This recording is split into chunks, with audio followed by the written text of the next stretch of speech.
అనితవ్వా గింత చాయ్ పెట్టరాదవ్వా, చల్ల పెడుతుంది గింత పెట్టరాదు. ఓ వెంకటి ఇటు రారా, ఇంత చాయ్ పెట్టి మన రాదని పానం పోతుంది. నీకు ఎప్పుడు పడితే అప్పుడే నా తమ చాయ్ లేదంటే మనకేమన్నా బర్రెలు ఉన్నాయి. ఆయన పనికి పోయొచ్చు ఆయన చెప్తా ఓకే తిని ఇప్పుడు కొద్దిగా అయితే అన్నం పెడతా, అన్నం తిని అనుకుందు. ఏ చాయ్ పెట్టేసి ఇట్లా గణేశాలు అడుగుతుంది కదా. ఏ నువ్వు ఎందుకు కొడుతున్నావు? నాకేం తెలియదు మధ్యలో నువ్వు అనుకో గమ్మున. నేను మా అమ్మ దగ్గరకు వేస్తాను. మా అమ్మని జ్వరబుడ్డి అవుతుంది, నువ్వు వదలకుండా వండుకో సప్పలేక.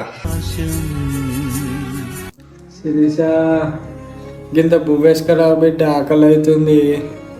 రాత్రి టైంలో టొక్కలా అంత నొస్తుంది బిడ్డ. ఏందమ్మా నీకు పొద్దు కూడా ముందు ఆకలి అవుతుంది అంతా? కూర ఏమి ఉండలేవా బిడ్డ?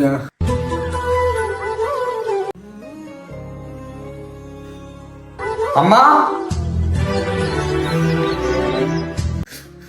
ఇప్పుడు అర్థమవుతున్నాను ఎంత తప్పు చేసిండు.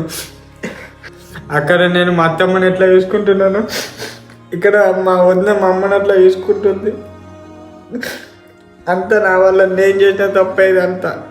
రాజని పేదని